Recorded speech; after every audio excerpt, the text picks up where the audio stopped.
بسم اللہ الرحمن الرحیم ایاک نعبد و ایاک نستعین۔ میرے پاکستانیوں، جب میں ایک بہت کیس لڑ رہا تھا جو کہ انگلینڈ میں سب سے اہم کیس تھا، یعنی 3 ہفتے کے لیے برطانیہ کی ساری اخباروں کی وہ ہیڈ لائنز تھا، اور وہ اس کی جو کیس کی جو پروسیڈنگز تھیں وہ شام کو ہر ٹیلی ویژن چینل کی ہیڈ لائنز تھی۔ بڑا امپورٹنٹ، انگلینڈ کا سب سے بڑا کھلاڑی تھا اس وقت، اور میرے اوپر انہوں نے کیس کیا ہوا تھا۔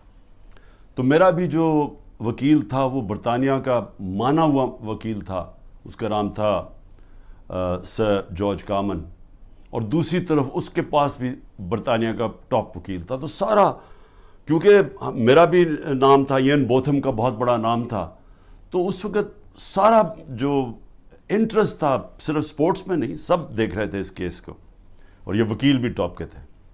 مجھے ایک چیز یاد ہے، جب میں اپنی ایویڈنس اپنے وکیل کو بتا رہا تھا کہ کیس کیا ہے، سمجھا رہا تھا اس کو، تو اس نے میرے سے ایک بات کی۔ اس نے کہا، دیکھو میں تمہاری کوئی مدد نہیں کروں گا کہ تم نے عدالت میں جا کے کہنا کیا، میں کوچ نہیں کروں گا، یہ ہماری اخلاقیات کے خلاف ہے۔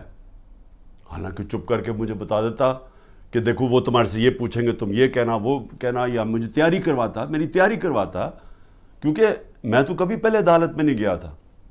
وہ اور بات ہے کہ اب جو میں جتنی عدالتوں کے چکر لگا دیے، میں زبردست طریقے سے بولتا تھا، لیکن میرا تو پہلی دفعہ تھی۔ اس نے کوئی بات نہیں کی، اس نے کہا میں نے تمہیں کچھ نہیں بتاؤں گا، یہ ہے تم سچ، یہ تمہاری ایویڈنس ہے، اس کے مطابق تم نے بات کرنی ہے۔ اور اس نے پھر مجھے کیا کہا، اس نے کہا اگر آپ نے کسی چیز کے اوپر میرے سے جھوٹ بولا ہے، میں اسی وقت کیس تمہارا ختم کر کے جج کو کہوں گا جی میں کیس سے پیچھے ہٹ رہا ہوں۔ اس نے کہا اور تمہیں 3 سال کی قید ہوگی جھوٹ بولنے پہ۔ تو مجھے ابھی بھی یاد ہے کہ وہ میں بڑا ایک طرح مجھے عجیب لگا کہ یہ اتنا اسٹرکٹ رولز ہیں یہاں کے، لیکن مجھے تو تب تک تو میں کافی دیر برطانیہ میں پڑھ بھی چکا تھا، میں کرکٹ کھیلتا تھا، تو میں صرف آپ کو سمجھا رہا ہوں کہ ان کا اخلاقی معیار کیا تھا اور ان کا انصاف کا نظام کیا تھا، کہ عدالت کے اندر جا کے تم نے سچ بولنا ہے، تب تک میں تمہارے ساتھ کھڑا ہوں۔ اور پھر وہ بھی اب ذرا یہ دیکھ لیں کہ وہ انگلینڈ کا ہیرو تھا، اور جوری تھی، 12 لوگوں کے جوری بیٹھتی ہے، جج ہوتا ہے، پھر جوری ہوتی ہے جو کہ عام شہری ہوتے ہیں۔ تو میرے اپنے وکیل نے کہا کہ تمہارا کوئی چانس نہیں ہے جیتنے کا، کیونکہ ساری انگریز جوری ہے اور وہ انگلینڈ کا ہیرو ہے، اور تم پاکستانی ہو، اور تمہیں پتہ ہے ہمارے لوگوں کے اندر تعصب بھی ہوتا ہے۔ تو کہتا تمہاری جیتنے کی کوئی چانس نہیں، بلکہ اس نے مجھے کوشش کی کہ تم کیس نہ ہی پیسے باہر آؤٹ آف کورٹ سیٹلمنٹ کر لو، لیکن میں نے کہا میں حق پہ کھڑا ہوں، میں لڑوں گا کیس۔ اس نے کہا تمہاری صرف 20% چانس ہے، اور یہ یاد رکھیں کہ اگر وہ میں کیس ہار جاتا تو یہ جو میں نے اپنا لنڈن کا فلیٹ بیچ کے میں یہ بنی گالا کا گھر بنایا، یہ سارا کچھ ہی چلا جاتا، کیونکہ وہ اتنا زیادہ اس کا خرچہ آتا ہے۔ تو میں آپ کو آج یہ کہنا چاہتا ہوں کہ وہ معاشرے آج خوشحال، اور وہ معاشرے جدھر آج ہمارے لوگ کشتیوں میں ڈوب ڈوب کے پہنچنے کی کوشش کرتے ہیں، یعنی زندگی کا دوڑ پہ لگا کے، یعنی سمندر میں ڈوب جاتے ہیں لیکن وہ پہنچنا چاہتے ہیں ان ملکوں میں، تو اس کی وجہ یہ نہیں ہے کہ وہاں وسائل زیادہ ہیں، اس کی وجہ یہ ہے کہ وہ ہماری سے اخلاقیات پہ، ان کے مورل ویلیوز بہت زیادہ ہے، وہاں انصاف کا نظام ہے۔ جو میں بار بار میں نے تو پارٹی شروع ہی ہے کہ وہ جب میں نے دیکھا ادھر، جو میں نے ان کے جو ملک دیکھے، تب میں نے فیصلہ کیا کہ ہم تو تباہ ہو جائیں گے، کیونکہ وہ اتنے زیادہ آگے نکل گئے ہمارے سے کہ ان کی اخلاقیات، ان کا جو امر بالمعروف ہے، ان کا وہ ہمارے نبی صلی اللہ علیہ وسلم کی جو وہ رحمت للعالمین ہے نا، جو میرے نبی کی سنت پہ چلے گا، کوئی بھی سنت اڈیپٹ کرے گا تو وہ تو ہر انسان کے لیے آئے تھے۔ تو انہوں نے جب کہا تھا کہ تمہارے سے پہلے بڑی قومیں تباہ ہوئیں جدھر طاقتور جب جرم کرے تو اس کو نہ پکڑو اور صرف کمزور کو پکڑو، وہ یعنی طاقتور قانون سے اوپر ہو۔ اب اصولاً اس کو جیت جانا چاہیے تھا، کیونکہ میں تو پاکستانی تھا، وہ برطانیہ کا ہیرو تھا، لیکن انصاف کا نظام یہ تھا کہ پاکستانی جا کے وہاں کیس جیت جاتا ہے۔ اور یاد رکھیں کہ یہ روایت مدینہ کی ریاست سے ہمارے لیے، تب وہاں ایسا انصاف نہیں تھا۔ جب مدینہ کی ریاست بنی تو یہ مغربی ممالک میں کوئی انصاف نہیں تھا، وہاں بھی جنگل کا قانون تھا۔ ہم مسلمانوں کے اندر میرے نبی صلی اللہ علیہ وسلم نے وہ انصاف کا نظام لے کے آئے تھے کہ حضرت علی ایک یہودی شہری سے، جبکہ وہ خلیفہ وقت تھے، کیس ہار جاتے ہیں کیونکہ قاضی ان کے بیٹے کی گواہی قبول نہیں کرتا۔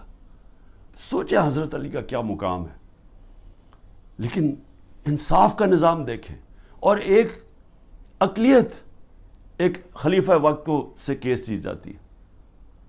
نبی صلی اللہ علیہ وسلم نے اس لیے کہا تھا کہ وہ قومیں تباہ ہو جاتی ہیں۔ یہ یاد رکھیں کہ ہم تباہی کی طرف جا رہے ہیں، کیونکہ طاقتور آج قانون سے اوپر ہے۔ اور میں اس لیے آپ کو یہ بات چیت اس لیے آج آپ سے کر رہا ہوں، اور میں آپ کو مثالیں دینے لگا ہوں کہ ہو کیا رہے ہیں یہاں۔ ہم تباہی کی طرف جا رہے ہیں، کیونکہ میرے نبی نے 1500 سال پہلے کہہ دیا تھا کہ طاقتور قانون چوری کرے تو اس کو بچ جائے، تو جو کمزور ہو وہی صرف جیلوں میں جائے۔ تو یہ ہو رہا ہے آج پاکستان، ابھی سے نہیں ہو رہا، کافی دیر سے ہے، لیکن اب تو اس انتہا پہ پہنچ گیا ہے کہ ہمیں خوف آنا چاہیے کہ یہ ملک اب جا کدھر رہا ہے۔ مجھے خوف آ رہا ہے، میں کوئی پالیٹکس کی وجہ سے یہ بات آپ سے نہیں کر رہا، مجھے اپنے ملک کا خوف آ رہا ہے، کیونکہ میں نے ملک چھوڑ کے نہیں جانا۔ لوگ جو بھاگ جاتے ہیں ملک سے، یا جو اپنی، میرے بھی بڑا آسان ہے، اگر میں دنیا میں باہر جاؤں تو میں جا سکتا ہوں، میرے لیے تو عمران خان کے لیے دروازے کھلے ہیں، لیکن عام لوگوں کی میں آج بات کر رہا ہوں۔ آپ جب سب سن رہے ہیں، کتنے لوگ آپ باہر چلے جائیں گے؟ تو یہ تو وہ میرے نبی نے جو 1500 سال پہلے کہا، ہم تو وہ تیزی سے ادھر جا رہے ہیں، اور ہمارا آج جو وہاں ہو رہا ہے، خیر اس پیمانے میں تو نہیں پہنچ سکتے کہ میرے نبی نے کہا میری بیٹی نے بھی جرم کیا تو اس کو سزا ملے گی، قانون سے اوپر کوئی نہیں۔ حضرت ابو بکر نے آتے ساتھ ہی پہلی سٹیٹمنٹ، میں انصاف قائم کروں گا، طاقتور کو قانون کے نیچے لے کے آؤں۔ حضرت عمر نے اپنے بیٹے کو سزا دلوائی اس نے جب قانون توڑا۔ ہم تو وہ ان کی امت ہیں جو دنیا کے سب سے عظیم لیڈر ہیں، اور آج یہاں جو ہو رہا ہے، وہ ملک جو اسلام کے نام پہ بنا تھا، ہمیں شرم آتی ہے، دنیا ہمیں دیکھتی ہے، ہمیں شرم آتی ہے کہ یہ ہو کیا رہا ہے اس ملک کے ساتھ۔ مولانا رومی سے جب پوچھا کہ قوم کیسے مرتی ہے جو ہم آج نیچے جا رہے ہیں، تو انہوں نے کہا جب وہ اچھے اور برے کی تمیز ختم کرتی ہے، جب وہ امر بالمعروف سے ہٹ جاتی ہے، جب وہ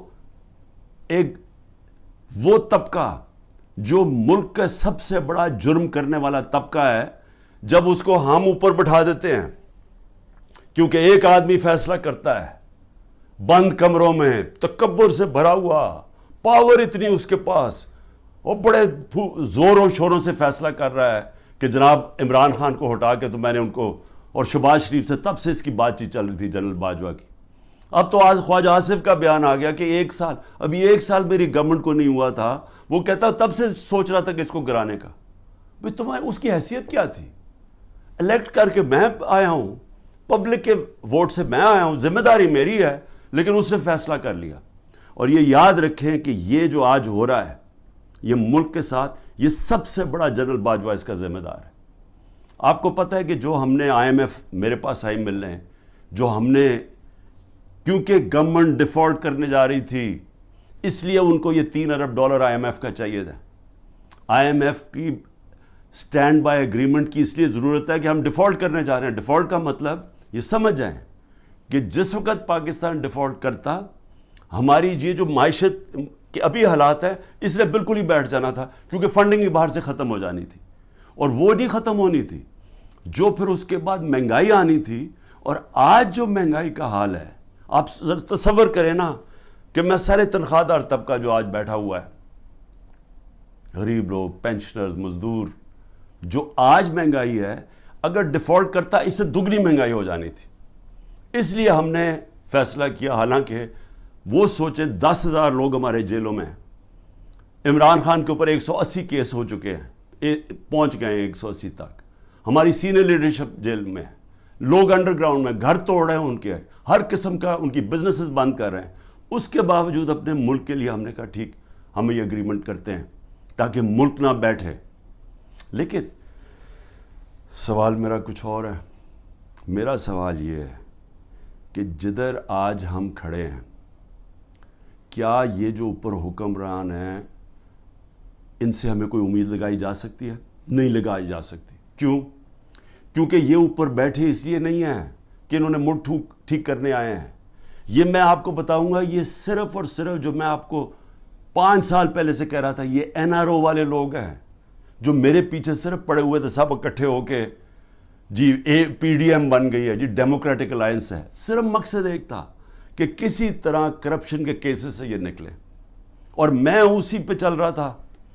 اپنے نبی صلی اللہ علیہ وسلم انہوں نے جب فرمان دیا کہ قومیں تباہ ہو جاتی ہیں، طاقتور کو اگر آپ معاف کر دیں، اس کو وہ چوری کرے اس کو نہ پکڑے، تو آج وہی ہو رہا ہے۔ ساری جنرل باجوہ اس کو جب اعظم سواتی کو اس نے مار پڑوائی، اس نے یہ ٹویٹ لکھا نا، شکریہ جنرل باجوہ، آپ نے NRO 2 جو دیا ہے ان لوگوں کو، اس کے اوپر اس نے اس کو مار پڑوائی اور اس کے اوپر تشدد کروایا۔ تو آج یہ ذرا سن لیں کہ ان کے کیسز، تاکہ پہلے یہ سن لیں اور پھر سنیں کہ جو میرے سے اب کس طرح کے کیسز کیے جا رہے ہیں، ذرا سے موازنہ کر لیں۔ سب سے پہلے نواز شریف کا کیس، وہ کیس کیا تھا؟ انٹرنیشنل انکشاف ہوتا ہے، پینما پیپر، دنیا کے اندر ایک انکشاف ہو جاتا ہے، جنہوں نے اپنے آف شور اکاؤنٹس میں کمپنیوں کے پیچھے پراپرٹیز لی ہوتی ہیں۔ تو بڑے بڑے دنیا کے اندر وزیر بھی تھے، کوئی ایک آدھ ملک کا پرائم منسٹر بھی تھا، اور بڑے نام اس کے سامنے آئے، بلکہ برطانیہ کا اس وقت پرائم منسٹر کا بھی نام آ گیا کہ اس کی بھی پراپرٹی ہے۔ دنیا میں شور مچ گیا۔ تو ادھر پتہ چلا کہ 4 جن سب سے مہنگے لنڈن کے علاقے میں جو مے فیئر کے فلیٹس ہیں، وہ نواز شریف کی بیٹی اس کی اصل مالکہ تھی۔ اب سب کو پتا تھا کہ اس کے پاس تو پیسہ نہیں، اس کا مطلب نواز شریف نے خریدے۔ اب یہ تھا کیس، 1.5 سال عدالت میں چلا۔ نواز شریف نے اسمبلی میں کہا ہاں یہ ہیں ہمارے فلیٹس مانے، اور کہا یہ ہیں ذرائع کہ جس کے ذریعے میں نے خریدے۔ جب عدالت میں کیس شروع ہوا تو وہ ادھر سے اور کہانی بدل گئی، وہ ذرائع غائب ہو گئے۔ اس نے کہا جی قطری کھاتا آ گیا کہ جی قطریوں نے ہمیں یہ کوئی ڈیل ہوئی تھی، کوئی قطریوں سے ڈیل ہوئی تھی تو انہوں نے ہمیں یہ مفت کے دے دیے فلیٹ۔ یہ اس کے بعد یہ کہانی آئی۔ پھر اس کے بعد کلیبری فونٹ آ گئی۔ عدالت کے اندر مریم نواز نے جھوٹ بولا، کیونکہ وہ جو جس فونٹ جس سے جو لکھی گئے تھے کانٹریکٹ، جو اس نے اپنے بھائی کے ساتھ کانٹریکٹ دکھایا، وہ جو اگریمنٹ تھی وہ ابھی تک ایجاد ہی نہیں ہوئی تھی۔ جب اس نے وہ 2007 میں ہوئی، انہوں نے 2006 میں، کیونکہ جعلی کانٹریکٹ تھا، جھوٹ کی سیدھی 3 سال سزا ہوتی ہے، وہ کچھ بھی نہیں ہوا۔ اس کے بعد جناب سزا ہو گئی بعد میں ایون فیلڈ میں، اور پھر دوسرا نواز شریف کا تھا، وہ ایک اور اس کی جو سزا تھی ہل میٹل یا اس کی عزیزیہ مل تھی، اس کے اوپر تو اس کو سزا ہو گئی، مریم نواز کو سزا ہو گئی۔ اب عدالت کیا کرتی ہے؟ اب یہ پوچھا کیا جاتا ہے، ذرا سنیں، وہ مان گئے کہ ہمارے فلیٹ ہیں۔ عدالت اب یہ پوچھتی ہے ان سے کہ جناب بتائیں، آپ ثابت کریں، نیب کو کہتی ہے کہ آپ ثابت کریں کہ یہ واقعی ان کے فلیٹ ہیں۔ وہ رہ رہے ہیں وہاں 30 سال سے یا 25 سال سے، وہ مان گئے ہمارے فلیٹ ہے، لیکن عدالت کہتی ہے نیب کو کہ آپ ثابت کریں کہ کیا واقعی ان کے فلیٹ ہے۔ کیسے کوئی ثابت کر سکتا ہے؟ اگر آپ نے آف شور اکاؤنٹس بنائے ہوئے ہیں باہر ورجن آئلینڈز میں، تو کوئی ثابت نہیں کر سکتا۔ اس طرح تو جو بھی آج میں نے چوری کرنی ہے پیسے، میں بھی وہ وہاں باہر کمپنیز کے پیچھے میں خرید لوں پراپرٹیز، تو ثابت کون، ان کو صدیاں لگ جائیں گی ثابت کرنے میں۔ تو ایک تو یہ ہو گیا۔ دوسرا شہباز شریف، اب یہ ذرا سن لیں، شہباز شریف کی 16 ارب روپے کے ان کے بیٹوں کی بینک اکاؤنٹس میں پیسہ آتا ہے، ڈاکیومنٹری ایویڈنس ہے، جس میں مقصود چپراسی کے بینک میں 3 ارب سے 3.5 ارب روپے آ جاتا ہے۔ ایک چپڑاسی کے بینک اکاؤنٹ میں، اور ساتھ ان کا نیب میں کیس ہوتا ہے. انہوں نے فیک اکاؤنٹس دکھائے ہوتے ہیں جو لوگ کبھی پاکستان سے باہر ہی نہیں گئے، ان کے نام میں انہوں نے کہا جی ہمیں انگلینڈ سے ریمیٹنسز مل رہی ہیں. یہی حدیبہ پیپر مل میں اس شریف خاندان نے کیا، جو اسحاق ڈار نے اپنے 164 کے بیان میں بتایا 2001-2002 میں کہ میں ان کے لیے منی لانڈرنگ کرتا تھا، یہاں سے پیسہ باہر بھیجتا تھا، ادھر کسی کوئی قاضی فیملی تھی اس کے اکاؤنٹ میں جاتا تھا. اس نے باقاعدہ بتایا سب کچھ. اس اکاؤنٹ سے پھر پیسہ پاکستان ان کی خاندان کے نام پہ آتا تھا. یعنی منی لانڈرنگ یہ حدیبہ پیپر مل سے 25 سال پہلے سے شروع کی ہوئی تھی. وہی شہباز شریف وہی پیٹرن کیا، وہی آصف زرداری کے فیک اکاؤنٹس میں وہی پیسے، یہاں سے فیک اکاؤنٹ سے پیسے باہر بھیجو، ادھر سے دکھاؤ کہ جی منی ریمیٹنسز آئے ہیں اور وہاں سے پیسہ منگوا لو، باقی باہر رکھ دو. اصل پیسہ ان کا باہر پڑا ہوا ہے، صرف جو پیسے کی ضرورت پڑتی ہے وہ منگواتے ہیں یہاں. تو یہ اب آپ یہ سن لیں کہ یہ شہباز شریف کا کیس تھا. شہباز شریف بھی کیس سے نکل گیا، نواز شریف بھی کیس سے نکل گیا. شہباز شریف کیس سے کیسے نکلا؟ شہباز شریف کیس سے ایسے نکلا کہ انہوں نے پہلے تو جناب آتے ساتھ ہی ایف آئی اے کا سربراہ تبدیل کیا، کیونکہ جنرل باجوہ نے اس کو اوپر لا کے ہمارے اوپر مسلط کر دیا. جب انڈر ٹرائل تھا شہباز شریف اور اس کے بیٹے انڈر ٹرائل تھے، تو جب ہماری گورنمنٹ گرائی اس کو اوپر بٹھا دیا آ کے. اس نے آ کے آتے ساتھ ہی ایف آئی اے کا ہیڈ چینج کیا، اسے پرسیکیوشن کو چینج کیا، جو پروسیکیوشن تھی اس کو چینج کیا. انہوں نے جو پہلے انویسٹیگیشن کر رہا تھا مسٹیریسلی ڈاکٹر رضوان کو پہلے ہٹایا اور وہ ہارٹ اٹیک سے مر گیا. اس کے بعد مقصود چپڑاسی مر گیا ہارٹ اٹیک سے. ارشد شریف جس نے بڑی ڈیٹیلڈ اس کیس کے اندر کام کیا ہوا تھا، اس کے بعد تھوڑی دیر کے بعد اس کا قتل ہو جاتا ہے. اور کوئی جج بھی انویسٹیگیٹ نہیں کرتا کہ جناب ڈاکیومنٹری ایویڈنس والومز پڑی ہیں ان کی انویسٹیگیشن میں، وہ بھی ختم ہو جاتی ہے. ادھر سے نیب کا ہیڈ چینج کرتے ہیں. نیب کا ہیڈ جب چینج کرتے ہیں آفتاب سلطان، تو میں آج اس کو سلام کرتا ہوں کہ وہ جب آیا تو اس سے جب غلط کام کروانے کی کوشش کی اس نے کہا میں نہیں کرتا، اور اس نے ریزائن کیا. پھر ایک اور آدمی کو لے کے آئے جو موجودہ آدمی ہے، اور وہ سارے کیسز ان کے ختم. نیب بھی کیسز ختم، شہباز 8 ارب کے، اور یہ بھی کیس ختم. یہ جو 16 ارب روپے کے یہ جو ایف آئی اے کے کیس اب وہ بھی ختم ہو کیونکہ اپنے لوگوں پر بٹھا دیے. تو ادھر وہ ہو گیا. ادھر آصف زرداری کے فیک اکاؤنٹس کیسز تھے، وہ پہلے فریز ہوتے ہیں. جنرل باجوہ کی ڈیل ہو رہی ہوتی ہے آصف زرداری سے، پتہ نہیں کیا ڈیل ہے، وہ کرتے ہیں، وہ بھی سارا ختم ہو گیا. تو زرداری بھی پاک ہو گیا. زرداری وہ آدمی ہے جس کو 2 دفعہ نواز شریف نے جیل میں ڈالا تھا کرپشن میں، اور یہ حدیبہ پیپر مل نواز شریف نے بنایا تھا. یہ زرداری نے نواز شریف کے اوپر بنایا تھا. تو یہ کیسز پرانے چلے آ رہے ہیں، یہ ہمارے دور کے کیسز نہیں ہیں. لیکن جب ہمارا دور آیا تو جناب نیب تھی جنرل باجوہ صاحب کے نیچے، اس کے بعد سارے کیسز رک گئے. اور وہ تو خیر اب چیزیں سامنے آئی گئی ہیں کہ خواجہ آصف نے خود ہی کہہ دیا کہ ان سے تو بات چیت تو ان سے شروع ہو گئی تھی، تو کیسز ان کے کیسے آگے بڑھنے تھے. لیکن یہ سمجھ جائیں کہ جو آج اوپر طاقتور بیٹھے ہوئے ہیں ان کی اربوں روپے کے کیسز معاف ہوئے ہیں. اور سب سے امپورٹنٹ چیز یہ ہے کہ یہ جب کیسز تھے یہ ان کی گورنمنٹ تھی. جو حمزہ شہباز اس ملک سے بھاگا ہے وہ تو جب ایف آئی اے کا کیس آئے وہ جب ہماری گورنمنٹ تھی. لیکن جب نواز شریف کے بیٹے گھر یا ملک سے بھاگے ہیں تب تو ان کی گورنمنٹ تھی، کیونکہ ان سے پوچھا کہ جناب یہ مہنگے آپ کی پراپرٹیز کدھر سے آئیں. وہ باہر بھاگ گئے اور پھر کہتے جی ہم تو پاکستانی شہری نہیں ہیں، ہم برطانیہ کی شہری ہیں. اس کا مطلب کہ عمران خان اگر پرائم منسٹر بنے، یہاں سے چوری کر کے پیسے بھیجتا رہے اپنے بیٹوں کے سلمان اور قاسم کے اکاؤنٹس میں، اور کہے جی وہ تو پاکستانی شہری نہیں ہے، تو وہ جواب دہی نہیں ہے.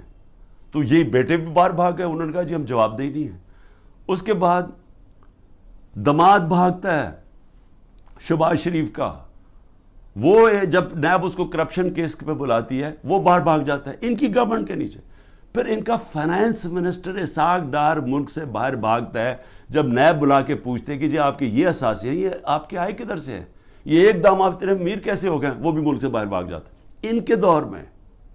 تو میں سوال پوچھ رہا ہوں کہ میں کیوں نہیں باہر بھاگ رہا؟ ان کے اوپر تو 1-2 کیسز تھے. میرے اوپر تو 180 کیس بن چکے ہیں. میں کیوں نہیں ملک چھوڑ کے بھاگ رہا؟ کیونکہ انہوں نے چوری کی ہوئی تھی. ان کے ایسٹس ہیں, ان کے پاس اربوں روپے کے ایسٹس ہیں جو یہ بتا ہی نہیں سکتے کدھر سے آئے ہیں, اور مجھ سے باہر لے کے منی لانڈرنگ کیا, دگنی کرائم ہے. اور میں اب آتا ہوں, 2 اور چیزیں میں آپ کو کہہ دوں.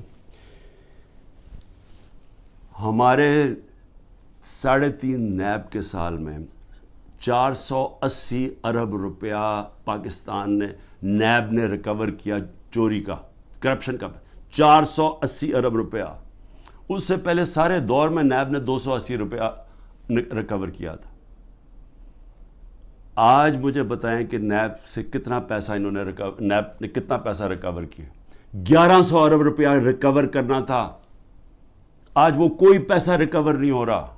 اب نیب کا کام ہے کہ عمران خان کے اوپر کرو, یا جو بھی اب مخالف ہیں ان سے پارٹی چھڑوانے کے لیے یا ان کو ڈرانے کے لیے. اب نیب کا صرف یہ کام رہ گیا. نیب جو پاکستان کے اندر, میں پھر سے کہتا ہوں, 480 ارب روپیہ ہمارے دور میں نیب نے ریکور کیا تھا, اور 1100 ارب روپیہ بچا ہوا تھا. انہوں نے قانون بدل دیے, ایک قانون بدل کے نیب کا قانون بدل دیا, اس میں بچ گئے. اور دوسرا اپنا نیب کا ہیڈ بٹھا دیا ہے, جس طرح کے باقی انویسٹیگیٹنگ ایجنسیز کے اپنے لوگ بٹھا دیے. میں اب آگے آپ کو ذرا تھوڑا سا اور, کیونکہ بڑا امپورٹنٹ آپ کے لیے سمجھنا کہ آج اس ملک کے ساتھ ہم ہو کیا رہے اور ہم جا کدھر رہے ہیں. اس میں آ جائیں کہ اب میرے اوپر کیسز ہیں. میرے اوپر انہوں نے, جس طرح میں نے کہا, 180 کیسز کیے ہوئے ہیں. لیکن میں اب ان میں ذرا آپ کو بتانے لگا ہوں کہ یہ کون سے یہ کیسز یہ 6 مختلف ٹائپ کیسز میرے اوپر کیے ہوئے ہیں. تو میں ذرا سمجھ جائے کہ یہاں اربوں روپے کی چوری ہے, اور 30 سال سے کیسز ان کے اوپر ہوتے آ رہے ہیں. مشرف نے NRO دیا, ادھر بچ گئے. آصف زرداری کی کیس تھی, اس نے سر محل خریدا ہوا تھا, وہ انہوں نے جا کے پورا کیس کر کے جب وہ بیکا سر محل, پیسہ پاکستان آنا تھا, NRO دے دیا, وہ پیسہ اپنے پاس رکھ لیا. $60 ملین سوئٹزرلینڈ میں پڑے ہوئے تھے. وہ پاکستان نے کیس کیا وہاں, وہ پیسہ پاکستان آنے لگا تھا, NRO دیا, وہ واپس چلے گئے. تو حدیبہ پیپر مل تو مشرف کے دور میں اس کے اوپر آگے پیش و رفت ہی نہیں ہوئی, جس کے اوپر اسحاق ڈار نے باقاعدہ, پھر سے میں کہہ رہا ہوں, ڈیٹیلز دی ہوئی تھی کہ کیسے وہ منی لانڈرنگ کرتا تھا ان کے لیے. تو یہ لوگ آج اوپر بیٹھے ہیں, سب کیسز معاف کروا لی ہیں. لیکن اب کر کیا رہے ہیں؟ اب یہ کر یہ رہے ہیں کہ انہوں نے اب اس کو استعمال کر رہے ہیں, اینٹی کرپشن کو, نیب کو اور FIA کو, کس طرح اب صرف 1 پوائنٹ جائے, تحریک انصاف کو ختم کیا جائے. اب میرے اوپر کیسز سب سے زیادہ, پہلے آ جائے میرے کرپشن کیسز کیا ہیں. میں پہلے بھی بول چکا ہوں, لیکن میں آپ کو پھر یاد کرا دوں. سب سے پہلے القادر کیس کیا ہے؟ القادر کیس یہ ہے کہ میں نے ایک یونیورسٹی بنانی تھی. میں پہلے سے سوچ رہا تھا کہ مجھے موقع ملے تو ضرور بناؤں گا, کیونکہ ایک میں نے نمل یونیورسٹی بنائی ہوئی ہے, ایک میں نے القادر یونیورسٹی بنانی تھی. القادر کا میرا مقصد یہ تھا کہ یہاں سیرت نبی کے اوپر اپنے نوجوانوں کو, ان کو سمجھایا جائے, سیرت نبی کے اوپر وہ کھڑے ہو تاکہ ان کو لیڈرشپ آئے. ساتھ ٹیکنالوجی, یہ آئیڈیا تھا اس کا.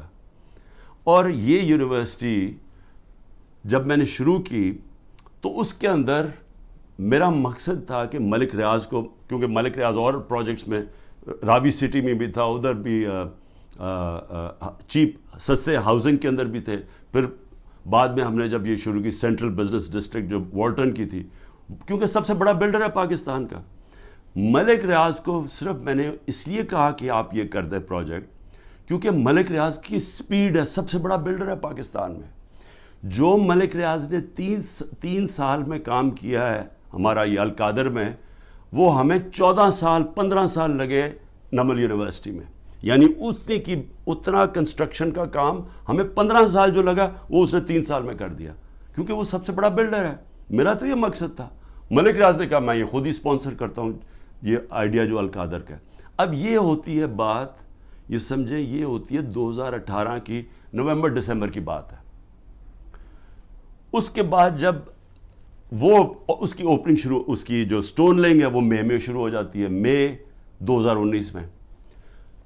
2019 کی دسمبر میں ایک کیبنٹ کا فیصلہ آتا ہے, وہ میں بتا چکا ہوں آپ کو. کیبنٹ نے فیصلہ یہ کرنا تھا کہ کیا ہم نے ملک ریاض کے کوئی پیسے انگلینڈ کی نیشنل کرائم ایجنسی نے انہوں نے فریز کیے ہوئے تھے ایز سسپیشس ٹرانزیکشن, کہ ہمیں شک ہے اس ٹرانزیکشن کے اوپر, منی لانڈرنگ پہ نہیں. اور اس کی ڈیل ہو جاتی ہے ان کے ساتھ. اب وہ پیسہ وہ فیصلہ کرتا ہے کہ سپریم کورٹ میں ملک ریاض نے پیسہ دینا ہے, وہ اس میں ڈالنا چلتا ہے سپریم کورٹ کے اکاؤنٹ میں, اور ان کی ڈیل ہوتی ہے. ہمارے کیبنٹ کے سامنے صرف یہ فیصلہ آتا ہے کہ اگر آپ اس کو ڈیل کو کانفیڈینشیل رکھیں گے جو اس کے اور اس میں تھی, لیکن عدالت میں آپ لے جا سکتے ہیں, لیکن صرف کیبنٹ, کیونکہ کیبنٹ میں پبلک ہو جانی تھی, تو وہ کہتا ہے پبلک نہ ہو.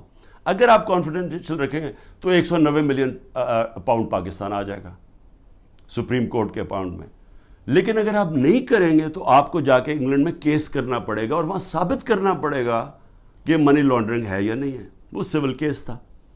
ہمیں جو کیبنٹ میں بتایا جاتا ہے, اور وہاں یاد رکھیں لا منسٹر تھے, وہاں فائنانس منسٹر تھے, وہاں کیبنٹ سیکرٹری تھے, جن لوگ جو اس کے اوپر بات کر سکتے ہیں. تو سب نے یہ جو کنسنسس بنا کہ اگر ہم سول کیس کرتے ہیں یہ ثابت کرنے کے لیے منی لانڈرنگ, وہ ہمیں 5-6 سال لگ جائیں گے, اور اگر کیس ہار جاتے پیسہ وہی رہ جاتا تھا. تو یونانیمس فیصلہ ہوتا ہے کہ ہاں پیسہ تو پاکستان آ رہا ہے. یہ تھا. یہ میرے پہ کہہ رہے ہیں کہ جناب القادر یونیورسٹی جو آپ نے بنائی ہے اس کی وجہ سے آپ نے یہ ملک ریاض کا پیسہ یہ جانا چاہیے تھا پاکستان گورنمنٹ کو, بجائے چلا گیا سپریم کورٹ کے اندر. بھئی اگر پہلے تو ساری کیبنٹ کا فیصلہ ہے, منٹس ہیں اس کے اوپر, کسی نے کوئی آبجیکشن, کیونکہ ساروں کے لیے عقل تو یہ کہتی تھی نا کہ 190 ملین پاؤنڈ پاکستان آ رہا ہے.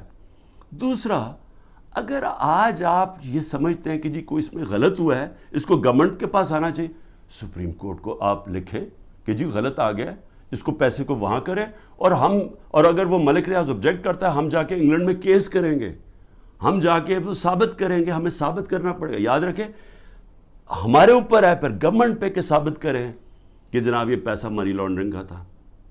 اب یہ جو بھی وکیل جانتے ہیں ان کو پتہ ہے کہ وہاں ثابت کرنا آسان نہیں ہے. بہرحال ابھی کر سکتے ہیں.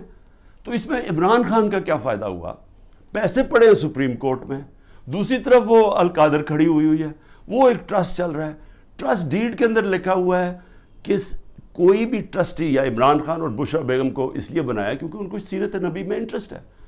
جب آپ ٹرسٹ بناتے ہیں لوگوں کو ان کو لے کے آتے ہیں جو کہ اپنا ٹائم دے سکیں, کیونکہ اس میں کوئی تنخواہ تو ملتی نہیں ہے, اس میں کوئی ٹی اے ڈی اے نہیں ملتا. یہ آپ مفت تب کام کرتے ہیں جب آپ کا شوق ہو کسی چیز میں. ٹرسٹ چل رہا ہے, 100% وہاں اسٹوڈنٹس مفت پڑھ رہے ہیں. ٹرسٹ ہے, زمین ہے ساری ٹرسٹ کے نام پہ. اگر خدا نہ خواستہ یہ ٹرسٹ نہیں چلے گا, وہ واپس چلی جائے گی جس نے ڈونیشن دی ہے. میرا اس میں یا مجھے اس کا کیا فائدہ ہے؟ اس کو کہہ رہے ہیں کرپشن. اور دوسرا کرپشن سننے ذرا کیا ہے, توشہ خانہ. 70 سال سے پاکستان کا قانون کیا ہے؟ آپ کو کسی کو گفٹ ملتی ہے جب آپ پرائم منسٹر ہو, چاہے آپ گورنر ہو, چاہے آپ پریزیڈنٹ ہو, چاہے آپ آرمی چیف ہو, چاہے آپ وزیر ہو, چاہے آپ ملٹری سیکرٹری ہو, سب کو, اور ملتی ہے مڈل ایسٹ کے اندر جب جاتے ہیں وہ تحفے دے دیتے ہیں. اب وہ قانون کیا ہے؟ قانون سمپل ہے تاکہ آپ سمجھ جائیں یہ جو سارا اپنا میڈیا کنٹرول کر کے پورا جو ڈرامہ ہو رہا ہے یہ آپ سمجھ جائیں یہ ہے کیا, یہ اور میرے اوپر جو کرپشن کا الزام ہو کیا ہے. قانون یہ ہے, قانون کہتا ہے کہ جناب آپ نے, اگر آپ کو جب گفٹ ملے وہ سیدھی گفٹ جاتی ہے پہلے فورن آفس, کیونکہ فورن آفس ہوتا ہے انوالو, ادھر سے جاتی ہے کیبنٹ سیکرٹری کے پاس. کیبنٹ سیکرٹری پھر اس کے بعد نیچے ایف بی آر کے پاس جاتی ہے. ایف بی آر اور پھر ایک انڈیپینڈنٹ اپریزر ہوتا ہے, ہمارے دور سے پہلے اپوائنٹ کیا ہوتا ہے نون لیگ کی گورنمنٹ نے, وہ اپریزر ہوتا ہے. یہ مل کے سارے فیصلہ کرتے ہیں کہ اس کی قیمت کیا ہے. مثلا یہ گھڑی ہے تو یہ فیصلہ کریں گے کہ اس کی قیمت 10 روپے یا 15 روپے یا 20 روپے. تو جو سب سے زیادہ قیمت کہے گا نا کہ 20 روپے, تو 20 روپے وہ کہتے ہیں یہ اس کی اب قیمت ہے. وہ آپ کے ملٹری سیکٹر کے تھرو آتا ہے کہ جی یہ اس کی قیمت ہے, کیا آپ یہ پریزنٹ رکھنا چاہتے ہیں؟ تو ان کے زمانے میں 20% تھا, ہم نے آ کے اس کو 50% کر دیا. آپ 50% دیں تو آپ وہ رکھ سکتے ہیں. اگر آپ نہیں دینا چاہتے, آپ نہیں لینا چاہتے, تو وہ چلا جاتا ہے توشہ خانہ میں, اور توشہ خانہ اس کو آکشن کر دیتا ہے. یعنی یہ کہتا ہے نا جی بڑی کوئی قیمتی کسی نے گفٹ دی یا کچھ دی یا اس کا دل خراب ہو گیا, تو اگر میں نہیں لیتا تو جو بھی جس نے دیا وہ آکشن ہو جاتی ہے, وہ پبلک میں بک جاتی ہے. اچھا, اب میرے پہ الزام یہ ہے کہ جناب وہ جو گفٹ, جو میں نے چیزیں جو آئیں, اور اچھا میری پراپرٹی ہو جائے, میں جو مرضی اسے کروں, میں اسے بیچوں, گفٹ دوں, کہ یہ میری پراپرٹی ہے. کبھی آج تک 70 سال میں کسی سے پوچھا ہے کہ جو آپ کو گفٹ ملی آپ نے اسے کیا کیا؟ کبھی کسی سے پوچھا آج تک؟ تو ان کو ایک چیز, جی عمران خان نے گفٹ وہ سستی لی توشہ خانہ سے, بھئی وہ کیبنٹ سیکٹری بھی اویلیبل ہے, وہ ایف بی آر کے لوگ بھی اویلیبل ہیں, وہ اپریزر بھی اویلیبل ہے. آپ ان کو بلا کے پوچھیں کہ کیا عمران خان نے آپ کو کسی کو کہا تھا کہ گفٹ سستی دے؟ میں چیلنج کرتا ہوں, مجھے کوئی ایک آدمی ملٹری سیکٹری کے تھرو گیا, کوئی مجھے بتائے کہ کیا میں نے کبھی کسی کو کہا ہے کہ مجھے کم قیمت پہ دو؟ تو وہ لوگ بیٹھے ہیں, اگر وہ کہہ رہے ہیں کہ انڈر ویلیو, تو ان سے پوچھیں, میں اس کا کیسے ذمہ دار ہوں؟ اور پھر کہ جی وہ فلانی ایک فراڈ کو وہاں دبئی میں بٹھا کے اس نے کہا جی میں نے بڑی مہنگی کوئی گھڑی لی ہے. اس سے پتہ ہے کہ وہ آدمی کون ہے؟ وہ ناروے سے بھاگا ہوا فراڈ میں, اس کے اوپر میں نے کیس کیا ہوا ہے جھوٹے کے اوپر. اس میں پتہ نہیں فرح کدھر آ گئی میری بشرا بیگم کو, ان کا کیا لینا دینا اس سے؟ کہتا جی وہ فرح نے آ کے کوئی گھڑی بیچی, وہ پتہ چلا کہ وہ تو دبئی گئی نہیں اس سال, جس دن وہ جس سال کہہ رہے. تو صرف کسی نہ کسی طرح عمران خان کو پکڑ کے یہ کرو, یہ ہے توشہ خانہ کا کیس. اور اگر کسی کو پکڑنا ہے توشہ خانہ کیس میں, تو اس میں مریم نواز پکڑی جاتی ہے, نواز شریف پکڑا جاتا ہے, اور آصف زرداری, کیونکہ انہوں نے وہاں سے مہنگی گاڑیاں توشہ خانہ میں سے انہوں نے وہ گاڑیاں خریدی اور سستے قیمت پہ وہ خرید سکتے ہی نہیں تھے, کیونکہ توشہ خانہ میں گاڑی آپ نہیں لے سکتے. مجھے بھی گاڑی ایک ملی تھی, آپ گاڑی قانون کے مطابق نہیں لے سکتے. ان تینوں نے بھی گاڑی, اس نے زرداری نے 3 گاڑیاں نکالی, نواز شریف نے ایک مہنگی گاڑی پہلے 9 سال چلائی, اور اس کے بعد جا کے جب یہ یوسف رضا ہے تب اس نے ڈکلیئر کی اور اس کی پھر ایک قیمت ادا کی. اور مریم نواز نے ڈکلیئر ہی نہیں کی توشہ خانہ میں ایک گاڑی جو کہ ابو دھابی سے رائل فیملی سے ملی, اور وہ اس نے جا کے پھر آگے بیچ دی. تو مجھے یہ بتائیں کہ ان کے اوپر جو واضح طور پہ قانون ٹوٹا ہوا ہے, اس میں تو کوئی قانون ہی کوئی نہیں ٹوٹا. مجھے بتائیں میں نے کیا انلیگل چیز کی ہے؟ انہوں نے تو قانون توڑا ہوا ہے, ان کو نہیں کچھ کسی کو پکڑنا. پھر آگے چلیں, میرے پر ایک کیس ہے جی کہ میری بہن کو میں نے انفلوئنس کر کے ایک 6 ارب کی زمین دلوا دی صرف 6 کروڑ میں, اور 6 ارب کی اس لیے کیونکہ وہاں کوئی نہر لگنی تھی, تو اس سے اس کی قیمت اوپر چلی جانی تھی. اور میں نے زبردستی لوگوں سے کہا کہ کیونکہ میں پرائم منسٹر تھا, میں نے زبردستی کہا کہ وہ کسانوں سے اسے زمین دلوا دی. اب یہ اتنے ڈفرز ہیں, ان کو یہی نہیں پتا کہ جو میری بہن نے پیسے دیے وہ چیک سے دیے ہوئے پیسے. چیک 25 اپریل کو 2022 کو ایک چیک دیا گیا ہے, اور 2 جون 2022 کو دوسرا چیک دیا گیا ہے. عمران خان 9 اپریل کو پرائم منسٹر ہٹ چکا تھا, تو میں نے کیسے انفلوئنس کیا وہ کسانوں کو؟ اگر یہ ہے میرے اوپر کرپشن کے کیسز, اس کے اوپر چکر لگ رہا ہے میرے, کبھی ایک عدالت سے کبھی نیب میں اچھا. اور توشہ خانہ کے اوپر نیب کا بھی کیس ہے, توشہ خانہ کے اوپر الیکشن کمیشن کا بھی کیس ہے, اور ایف آئی آر بھی کٹی ہوئی ہے ایک ہی توشہ خانہ کے اوپر. یہ آگے کرپشن کے کیسز. آگے چلے ذرا میں آپ کو ذرا بتا دوں کہ اور کون سے کیسز ہیں. اچھا جی, قتل کیس. کوئٹہ کے اندر قتل ہوتا ہے, اس کے 4 گھنٹے کے اندر شہباز شریف کا جو مشیر ہوتا ہے مسٹر ڈینٹونک, وہ جا کے ایک دم ٹی وی پہ آگے کہتا ہے کہ جی عمران خان نے اس کو قتل کر دیا. اس وقت میرے پر 150 کیسز تھے. مجھے کیا پتا کہ کون سا کیس ہے, کون سا وکیل ہے. وہ ہمیں ریڈار پہ ہی نہیں تھا کہ پتہ نہیں وہ کیا کیس ہے. مجھے تو یہ نہیں پتا کیس کیا تھا. جی وکیل کو عمران خان نے قتل کروا دیا. اس کے بعد اس کے بیٹے کو اٹھاتی ہے پولیس, سارے کوئٹہ کو پتا کیا ہوا، کیونکہ ساری وکلا کمیونٹی کو پتا ہے. اس کو 12 گھنٹے پولیس رکھتی ہے، سافٹ ویئر اپڈیٹ ہوتا ہے، اور اس کے بعد وہ ایف آئی آر میں عمران خان کا نام لے دیتا ہے کہ عمران خان نے قتل کیا. اس کے اگلے دن اس کی بیوی سٹیٹمنٹ، اس کی ویڈیو ریکارڈنگ سٹیٹمنٹ ہے کہ یہ میرے خاندان نے، رشتہ داروں نے اس کا قتل کیا ہے. اس سے پہلے ایک باقاعدہ ڈیمونسٹریشن ہوتی ہے اس وکیل کے خلاف کہ اس نے ہمارا قتل کروایا ہے. عدالت کو وہی وکیل جا کے کہتا ہے کہ میرے کیسز سے بھی میں نہ لگاؤ، یہاں لگاؤ کیونکہ ہماری دشمنیاں ہیں. اس کا قتل میرے پہ ڈال کے اور ایف آئی آر کٹ جاتی ہے 302 کی، اور کہتے ہیں جی آپ کوٹہ جا کے اپیئر کریں. اور پھر اس سے پہلے ضلع شاہ کا جب 8 مارچ کو قتل ہوتا ہے، پولیس کسٹڈی میں میرے اوپر پھر قتل کا کیس ڈال دیتے ہیں. میں گھر میں بیٹھا ہوا ہوں، مجھے پتہ ہی نہیں کیا ہو رہا، کیونکہ یہاں ٹیئر گیسنگ چل رہی تھی اس دن. کیونکہ ہم اپنی ریلی نکالنے لگے، پتہ چلا جناب ایک دم 144 پولیس نے لگا کے تو ریلی روک دی ہے. تو میں اندر بیٹھا ہوں، میرے اوپر 302 کا قتل کا کیس ہو جاتا ہے.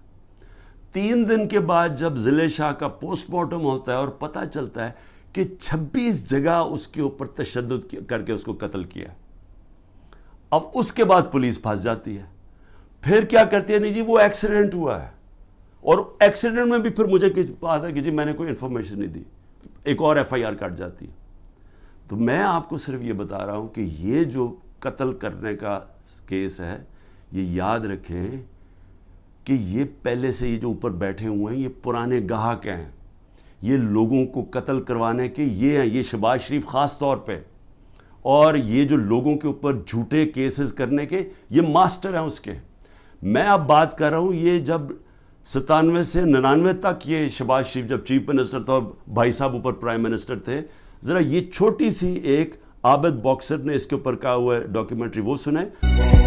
میں سچو سبزہ زار تھا اس وقت، مجھے ایک سینئر افسر نے بلایا اور کلیئر یہ کہا کہ چیف منسٹر پنجاب شہباز شریف صاحب یہ 5 بندے سبزہ زار میں مروانا چاہتے ہیں.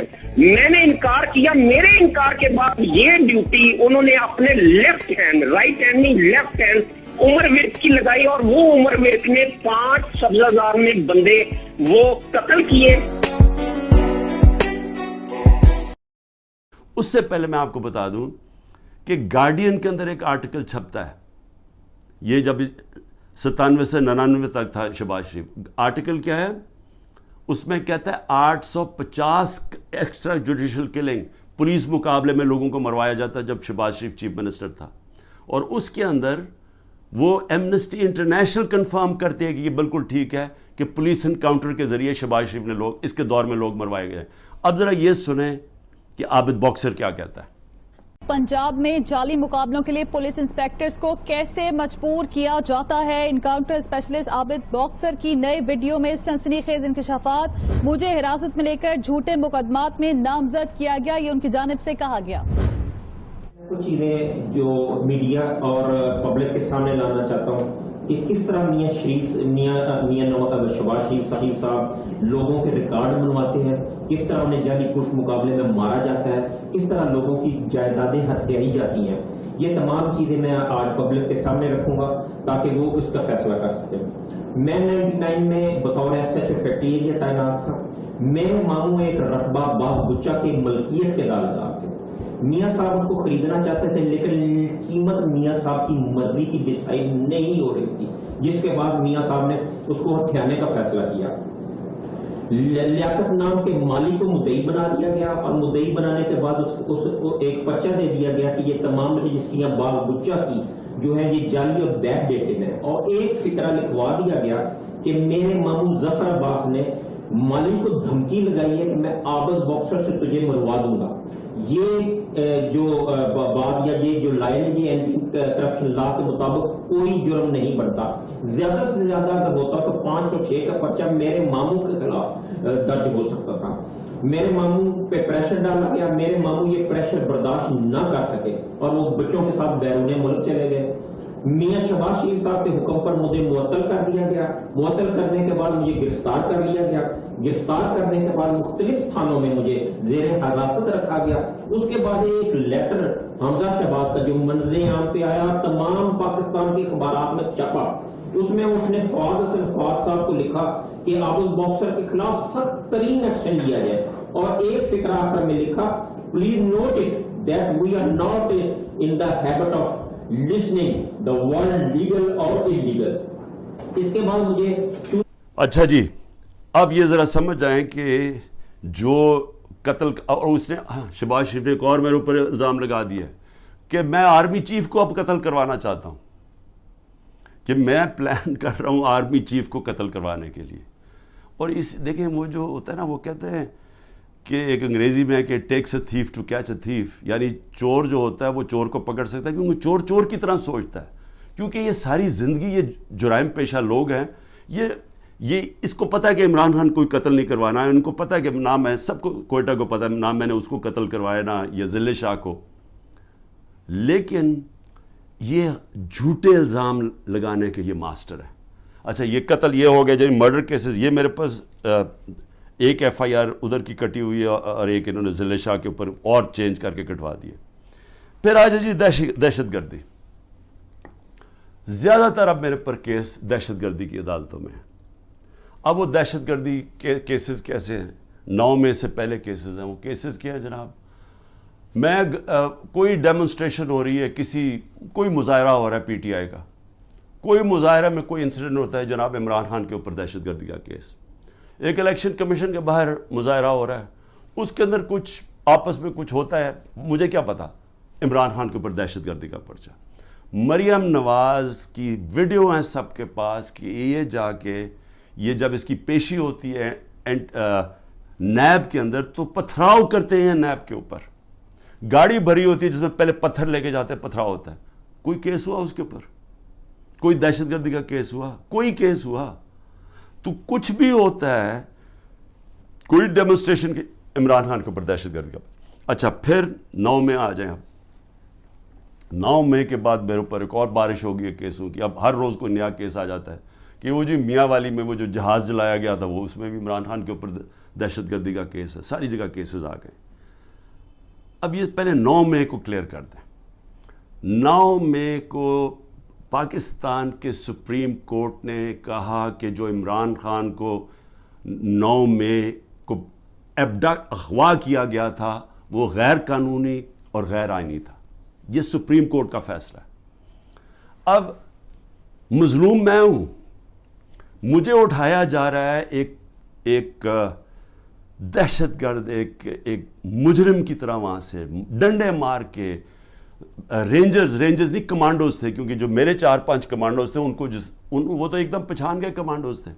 کمانڈو ایکشن میں جو مجھے وہاں سے اٹھایا گیا, میں سوال یہ پوچھتا ہوں کہ کس پاکستان کے پولیٹیکل لیڈر کو اس طرح کی اس کو ذلیل کیا گیا؟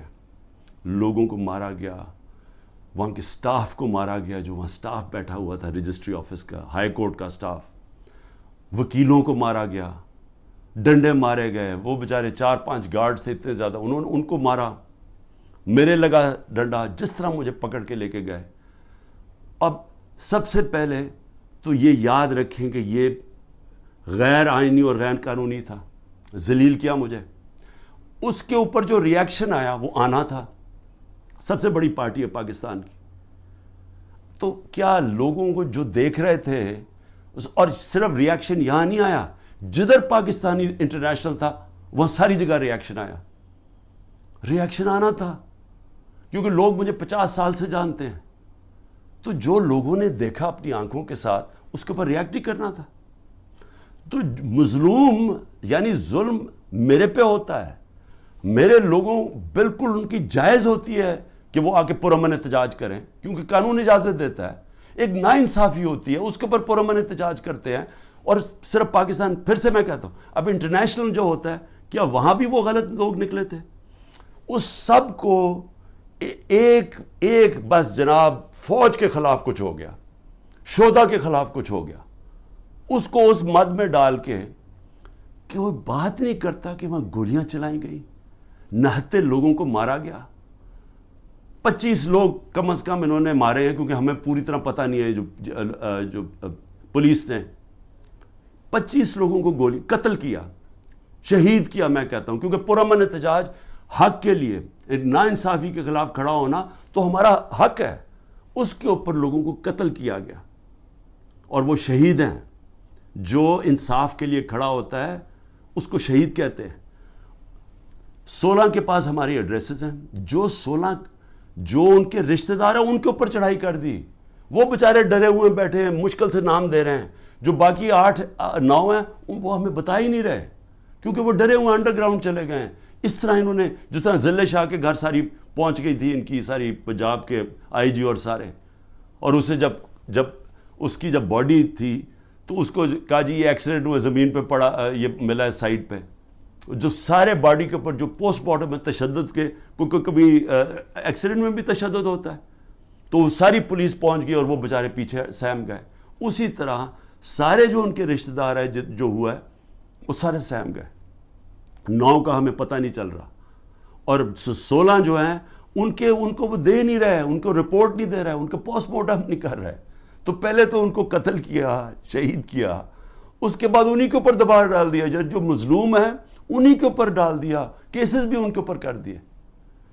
اس کے علاوہ جو ٹوٹل گولیاں لگی ہیں وہ 100 سے 200 گولیاں لگی ہیں. جو ہاسپٹل میں پڑے ہوئے تھے ان کو اٹھا کے جیلوں میں لے گئے جن کو گولیاں لگی تھی. 3 کی ٹانگیں کٹ گئیں, 1 پیرالائز ہو گیا جو پیچھے گولی لگی. لیکن صرف وہ بلڈنگز کو آگ لگا دی. بھئی ہم سارے مذمت کرتے ہیں. وہ ججمنٹ میں دیکھ لیں چیف جسٹس کی, کہ مجھے تو پتہ ہی کچھ نہیں تھا. میں تو جب چیف جسٹس کے وہاں سامنے ہوا, انہوں نے بتایا کہ جی, میں نے کہا میں سخت مذمت کرتا ہوں. 27 سال سے میں نے لوگوں کو کہا ہوا ہے کہ قانون کے بیچ میں رہ کے ہم نے ہمیشہ, اور رہے ہیں قانون کے بیچ میں, ہمیشہ احتجاج ہم نے قانون کے بیچ میں کیا. ہم نے جب 126 دن کا دھرنا دیا, مجھے بتائیں پاکستان کی تاریخ کا سب سے بڑا وہ ہمارا پروٹیسٹ تھا.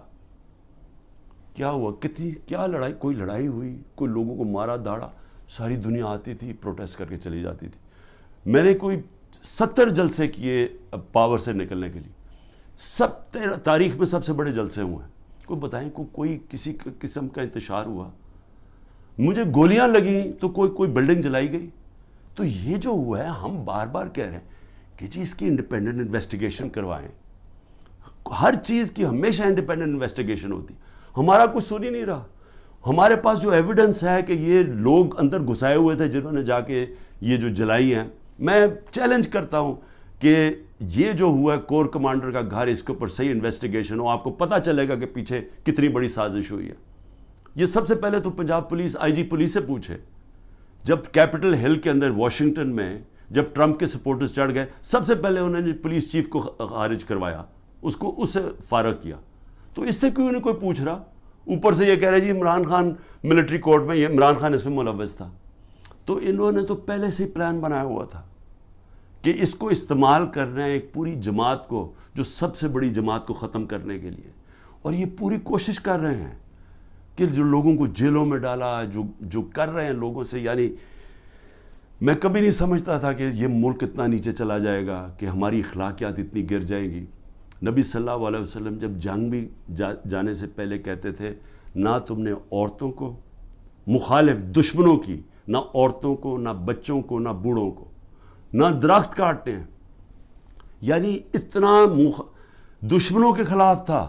جو ہمارے ساتھ ہو رہا ہے, اور نہ عورتیں دیکھتے ہیں, نہ بچے دیکھتے ہیں, نہ ان کی بزنسز دیکھتے ہیں.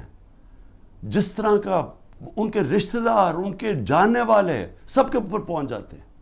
یعنی ایسی کبھی میں نے اس طرح کا ظلم نہیں دیکھا جو ہمارے خلاف اس وقت ہو رہا ہے. اور آڑ کس کی لے رہے ہیں؟ جناب بہت بڑا ظلم کر دیا ہم نے 9 مئی کو. تو 9 مئی کو جو میرے سے ظلم ہوا, جو شروع ہی ہوا, جس کی وجہ سے سارا کچھ ریاکشن ہوا, اس کے اوپر تو کوئی انکوائری بھی نہیں ہوئی. اور اس لیے میں یہ ابھی تو جو کیسز اب بن رہے ہیں اس کی آڑ لے کے ہر دوسرے دن ایک نیا دہشت گردی کا کیس بن جاتا ہے, جو 180 تک پہنچ چکا ہوں. اور یہ اب ممکن ہی نہیں ہے میرے لیے کہ میں ساری جگہ بھاگا پھروں. کوئی میاں والی میں کیس ہے, فیصل آباد میں کیس, جدھر وہ 9 مئی کا بنا کے جس کو کیسز ہے. تو کوشش کر رہا ہوں, ملک سے تو نہیں بھاگوں گا, ہو سکے گا کہ ایک وقت ایسا آئے گا کہ میں یہ نہیں کر سکوں, جیل میں ڈال دیں گے, تیار ہوں میں جیل کے لیے. صرف ایک اور میں چیز کہنا چاہتا ہوں, یہ 144 سے لگا دیتے. ایک یہ نیا ڈرامہ شروع کیا, ہم اب الیکشن کیمپین 8 مارچ کو الیکشن کیمپین کا اپنا آغاز کرتے ہیں, 7 مارچ کو بیٹھ کے پولیس سے طے کرتے ہیں روٹ یہ لاہور کی کہ ہم اپنی, کیونکہ سپریم کورٹ 30 اپریل کا الیکشن اناؤنس کر دیتا ہے, تو ہم اپنی آغاز کرتے ہیں کیمپین کا. صبح پتہ تو چلتا ہے جی ایک دم ساری جگہ پولیس پہنچ گئی, راستے بند کر دیے ہیں, واٹر کیننز آ گئی ہیں, ٹیئر گیسنگ شروع ہو گئی جو ریلی, اور میں گھر بیٹھا انتظار کر رہا ہوں, اب میں نے ریلی جوائن کرنی ہے, پتہ چلا جناب ٹیئر گیسنگ ہو گئی ہے, میرے گھر کے باہر پولیس پہنچ گئی ہے. اس کے بعد اگلے دن اس دن ذیل شاہ قتل ہو جاتا ہے, اور جو تشدد سے اس کو بیچارے کو شہید کرتے. اس کے بعد یہ ذرا سنتے جائیں, 14 مارچ کو وارنٹ آ جاتی ہے میرے گھر میں کہ جی آپ کو ہم پکڑنا چاہتے ہیں, کیونکہ آپ نے وہ 18 مارچ کو میں نے ایک عدالت میں اپیئر ہونا ہے میجسٹریٹ کے کورٹ میں, 4 دن پہلے پولیس پہنچ جاتی ہے. آپ کو اگر میجسٹریٹ کورٹ میں پیش بھی ہونا ہے تو ایک دن 24 گھنٹے میں پیش کرنا پڑتا ہے, وہ 4 دن پہلے پولیس پہنچ جاتی ہے. اور وہ جو کیس تھا, میں کہہ رہا ہوں, ہماری سینئر لیڈرشپ کہہ رہی ہے ہاں جی عمران خان عدالت میں پیش ہوگا, وہ سارے باہر پولیس کو کہہ رہی ہے, وہ سن ہی نہیں رہے. اس کے بعد جو یہ ذرا سمجھ لیں, جو CRPC کرمنل کوڈ کا جو سیکشن 75 ہے, اس کے مطابق اگر آپ وکیل آپ کو ایشورٹی بانڈ دے دیتا ہے کہ عمران خان 18 کو پہنچے گا تو وہ اریسٹ نہیں کر سکتے. یہاں کا جناب جو CCPO ہے اس کے پیچھے میرا وکیل, اور وہ بھی وکیل بھی ہائی کورٹ بار ایسوسی ایشن کا پریزیڈنٹ, وہ پیچھے پھر رہا ہے شورٹی بانڈ لے کے, وہ مل ہی نہیں رہا اسے, کیونکہ بدنیت ہے. یہاں پھر مجھے اغوا کرنے آئے تھے, 24 گھنٹے میرے گھر کے اوپر اٹیک کیا. اچھا اب پھر 144 وہاں ہمارا 14 مئی کو جب ہم دیکھ رہے ہیں کہ الیکشن نہیں کرنے جا رہے, تو ہم 6 مئی کو اپنی آئین کے لیے, کیونکہ آئینی طور پہ ان کو الیکشن کروانا چاہیے تھا 14 مئی کو, جب آئینی طور پہ الیکشن نہیں کر رہے تو ہمیں کیا پتہ چلتا ہے کہ جی ایک دم اسلام آباد میں ہم ریلیز نکال رہے ہیں, سارے ملک میں ریلیز نکل رہی ہیں. اسلام آباد میں ریلی نکلتی ہے 144, عمران خان کے اوپر یہاں کیس ہو جاتا ہے. سارے پاکستان میں ریلیز نکل رہی ہیں, لیکن اسلام آباد میں جی کیونکہ 144 لگا دیا تھا, وہ 144 لگتا ہی صرف ہمارے لیے. مولانا فضل الرحمان نے ریڈ زون میں جا کے 144 کے دوران سپریم کورٹ کے باہر پورا گالیاں نکالی چیف جسٹس کو, عدالتوں کو گالیاں نکالی سپریم کورٹ کے چیف جسٹس کو کھڑے ہو کے, اور ان ساروں نے تقریریں کی ریڈ زون کے اندر. اس کے لیے 144 نہیں تھا, اس کو بلکہ فیسیلیٹیٹ کر رہی ہے حکومت جا کے وہ ریلی نکالنے کے لیے. لیکن ایک آئین کے لیے ایک آئین کی خلاف ورزی ہو رہی ہے, اس کے لیے ریلی نکل رہی ہے, اور اس کے اوپر عمران خان کے اوپر کیس. تو یہ ہیں اس طرح کے کیسز. میں آخر میں اب کہنا کیا چاہتا ہوں, دیکھیں میں اپنی قوم سے بات کرنا چاہتا ہوں. میں نے تو اس کا مقابلہ کرنا ہی ہے, میں تو آپ کو کہہ بیٹھا ہوں. اتنے زیادہ کیسز ہیں میرا, تو اب بلکہ میں وکیل ہی تقریباً بن گیا ہوں, اور میرا اب عدالتیں تو میرے آفس ہی بن گئی ہیں. میرا تو ہر روز ایسے ہے کہ جس طرح میں آفس جا رہا ہوں, اور میں تو اس کا مقابلہ کرتا رہوں گا. لیکن یہ ہو سکتا ہے کہ میں اب میں میاں والی بھی جانا ہے تو کوئٹہ بھی جانا ہے, یہ ہو سکتا ہے کہ میں اب نہ کروں. انہوں نے وارنٹ نکال دیا, اریسٹ کر دیں گے. پلان تو ان کا کہ کسی نہ کسی طرح اس کو اریسٹ کرو تاکہ یہ جیل میں جائے, اور پھر اس کی پارٹی توڑو, اور اس کے بعد پھر الیکشن اناؤنس کرو. یہ ان کا پلان ہے, میں تو اس کے لیے تیار ہوں. لیکن میں اپنی قوم سے آخر میں کیا کہنا چاہتا ہوں, دیکھیں یہ جو ہو رہا ہے نا, یہ عمران خان بنے پرائم منسٹر, الیکشن جیتے نہ جیتے, جیل میں جائے, لیکن مسئلہ تو پاکستان کا اس وقت. تو میں آپ کے لیے اب کہہ رہا ہوں, یہ جو ہو رہا ہے نا, یہ صرف اور صرف ملک کی اب تباہی ہے. یہ جو چور اوپر بیٹھ گئے ہیں, اور میں نے آپ کو ان کے کیسز بتایا, یہ تو کچھ بھی نہیں ہے کیسز, ان کے اوپر تو پوری کتابیں ہیں ان کی کیسز کے اوپر. ان کے اوپر تو باہر کی کتابوں میں ان دونوں کے زرداری اور نواز شریف خاندانوں کے اوپر چوری کے اوپر ان کے اوپر کتابوں کے اندر مینشن کیا ہوا ہے, باہر کے اخباروں میں ہے. یہ ایک دوسرے کے متعلق کیا کہتے تھے, اسٹیبلشمنٹ ان کے متعلق کیا کہتی تھی, تو اس میں تو کسی کو کوئی شک نہیں ہے کہ انہوں نے کیا کیا. اب یہ جو پلان بن رہا ہے کہ عمران خان کو جیل میں ڈال کے ان کو واپس لے کے آنا, چلیں عمران خان جیل میں بھی چلا جاتا ہے, یہ واپس بھی آ جاتے ہیں, لیکن ملک کا کیا بنتا ہے؟ میں یہ سوال پوچھ رہا ہوں کہ ملک کا جو حالات ہیں, یہ جو جنرل باجوہ نے یہ انجینئرنگ کر کے ان کو اوپر بٹھایا ہے, کیا ملک بچ جائے گا ایسے؟ مجھے یہ بتائیں کہ صرف معاشیت کو دیکھ لیں کہ ہم جب 1 سال میرے ہٹانے سے 1 سال پہلے جو ہمارا ڈالر, کیونکہ اصل مسئلہ پاکستان کا ڈالرز کا ہے, ہم کیوں IMF کے گھٹنوں میں پھر رہے ہیں؟ کیونکہ ہمارے پاس ڈالرز کی کمی ہے, IMF سے ہمیں ڈالرز چاہیے. لیکن جس وقت ہمارا جو آخری سال تھا 8.7 ارب ڈالر کا ہمارا ڈالر انکم میں اضافہ ہوا تھا, ایکسپورٹس میں اور ریمیٹنسز میں 8.7 ارب ڈالر کا اضافہ ہوا تھا. اس سال جب سے یہ جنرل باجوہ کے یہ تحفے آئے ہیں, انہوں نے 1 سال کے اندر 8.5 ارب ڈالر کی کمی کی ہے ریمیٹنسز اور ایکسپورٹس میں. وہ جو ہمارا بڑھا تھا اور ہمارا پورا ماشاءاللہ جس طرح ہم جا رہے تھے مزید ہمارے اور بڑھنا تھا, کیونکہ ہمارا 2 سال میں بڑھتا جا رہا تھا. ان کا 1 سال میں 8.5 ارب ڈالر کم ہوا ہے ریمیٹنسز میں اور ایکسپورٹس میں. اس کا مطلب کہ 3 ارب ڈالر کے تو ہم قرضے لے رہے ہیں ان سے, اور جو آمدنی ہے وہ سکڑتی جا رہی ہے. اگر ایک گھر کے اندر آپ کے اوپر قرضے چڑھتے جا رہے ہیں تو آپ آمدنی بڑھا کے قرضے واپس کریں گے نا. اگر آمدنی آپ کی کم ہو رہی ہے تو قرضے آپ نے کیسے واپس کرنے؟ تو یہ ہے تباہی کی طرف. بے روزگاری بڑھ رہی ہے, مہنگائی بڑھ رہی ہے, تنخواہ دار طبقہ پس گیا ہے, عوام کو سامنے کچھ نظر نہیں آ رہا. جو اس ملک کے قابل لوگ ہیں وہ باہر جانے کا سوچ رہے ہیں. 9 لاکھ پروفیشنلز ملک چھوڑ کے چلے گئے ہیں کیونکہ ان کو امید نہیں نظر آ رہی. کیونکہ امید یہ جب ان شکلیں دیکھتے ہیں جو دبئی میں بیٹھ کے گدوں کی طرح پاکستان کی بندر بانٹ کر رہے تھے, وہ لوگ پاکستان سے مایوس ہو گئے ہیں. آگے نظر کچھ نہیں آ رہا. اوپر انصاف کا نظام جس ملک میں یہ ہو کہ یہ چور اوپر بیٹھ کے اپنے کیسز اربوں روپے کے 1100 ارب روپے کے کیس معاف کروا دیں, اور وہ جو لوگ جن کی انصاف کی تحریک جو 27 سال لے کے آئے تھے کہ جی اس ملک میں رول آف لا ہو, ان کے اوپر کیسز کی بارش ہوئی ہے. ان کے اوپر 3-3 4-4 کیسز تھے. میرے پر 180 کے قریب کیسز ہیں. کبھی ہوا ہے دنیا میں کسی ملک میں ایسے کبھی ہوا ہے؟ لیکن یہ ہو اس لیے رہا ہے کہ یہاں مجرم اوپر بیٹھ گئے ہیں. اور میں قوم کو آج کہہ رہا ہوں, میں سارے وہ لوگ جو کہ یہ غلط کام کر رہے ہیں ان چوروں کے لیے, دیکھیں اللہ نے کیوں کہا تھا کہ رزق میرے ہاتھ میں ہے؟ اس نے اس لیے کہا تھا کہ کوئی اپنی رزق بچانے کے لیے, تنخواہ بچانے کے لیے, نوکری بچانے کے لیے آپ کوئی غلط کام نہ کریں. آپ کے اوپر اللہ نے لازم کیا ہوا ہے کہ آپ قانون کے مطابق چلیں. برطانیہ میں کسی پولیس والے کی جرت, کسی اوپر آفیسر کی جرت نہ ہو کہ نیچے پولیس والے کو کہا کہ غلط کام کرو, کسی کے گھر کے توڑ کے اندر چلے جاؤ, وہاں اس کا گھر لوٹ لو, ان کی بزنسز بند کر دو. جرت نہ ہو, پولیس چیف کی جرت نہ ہو, کیونکہ اسے پتا ہوگا کہ قانون میں وہ نیچے کھڑا ہوگا کہے گا میں یہ نہیں کرتا, یہ قانون مجھے اجازت نہیں دیتا. وہاں کا اس لیے وہ کامیاب ہے ملک, اس لیے ہمارے لوگ بیچارے سمندروں میں ڈوبنے کی رسک لیتے ہوتے پہنچنے کی کوشش کرتے ہیں, کیونکہ وہاں انصاف ہے.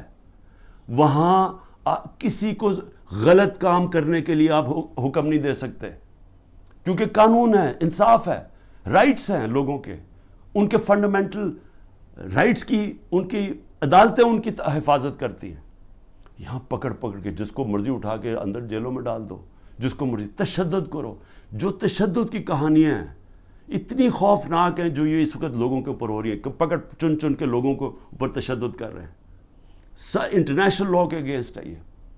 تو جو لوگ یہ سارے لگے ہوئے ہیں, نیب میں بیٹھے ہیں, FIA میں بیٹھے ہیں, پولیس میں بیٹھے ہیں, جو تنخواہ دار لوگ ہیں, میں ساروں کو آج کہہ رہا ہوں کہ دیکھیں آپ اللہ کو جواب دیں. آپ یہ جو چیزیں کر رہے ہیں, آپ اپنے ملک کی تباہی کے راستے پہ ملک کو لے کے جا رہے ہیں, اور آپ اپنی آخرت بھی تباہ کر رہے ہیں.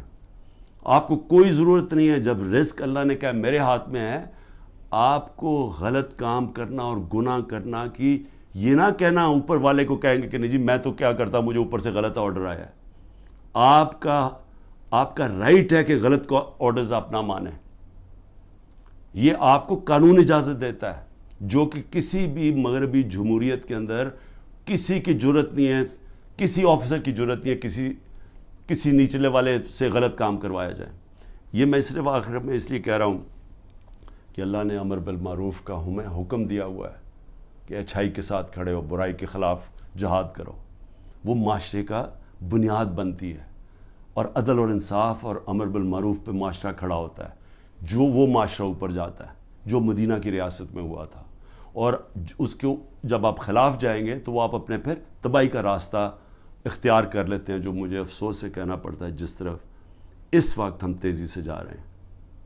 پاکستان زندہ باد.